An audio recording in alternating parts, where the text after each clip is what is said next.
Hi, I'm Chris Gasper, and this is Globe 10.0, joined today by Chad Finn. Well, today is a holiday in Red Sox Nation. It is Truck Day. The truck gets loaded up and ready for Fort Myers in spring training. Nothing says baseball like the transportation of inanimate objects to Southwest Florida.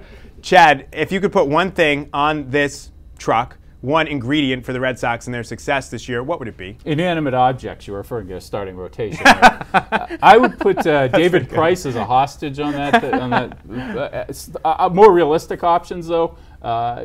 John, the old version of John Lester, the previous, before last season's abysmal year, I guess starting on September 1st, 2011, really, where he started to slip away a little bit. Getting back to the pitcher he was from 2008 on through August 2011. If you have that guy, you have close to a legitimate ace. Pieces falling a little bit better in that rotation, and you probably have to feel a little bit better about this team's status if he's the old pitcher, the Lester of old. Yeah, I think that's great. I mean, that would certainly be one of my top choices. I'm going to say a faith healer for Jacoby Ellsbury because they got to keep this guy healthy this year. If they can have the 2011 version of him, I think that would be a huge help. They're going to have to score some runs. There's no question about that. And when I look at this team, if you can have him being dynamic, we all know the contract situation is probably not his last. It's probably his final year here, I should say. But that's what I would put on there. I think you want this guy to be healthy, whether it means you're somehow able to flip him at the deadline or he's just with you for the entire year, helping you potentially get a playoff spot. Yeah, I mean, it's going to matter how we'll see how it all shakes out in terms of their contention once the trading deadline gets close. But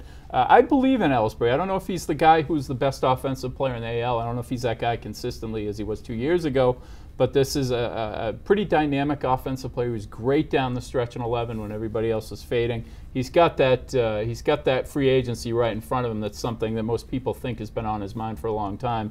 And his injuries really have been flukes. They're not light things. They're separated shoulder, running into Adrian Beltre, which nobody wants to do. If he can stay healthy and stay out of those strange injury situations, I think he has a big year, and I think he gets a lot of money after this year. Yeah, so we'll see. The truck, the wheels are rolling. The season not that far away for the Red Sox.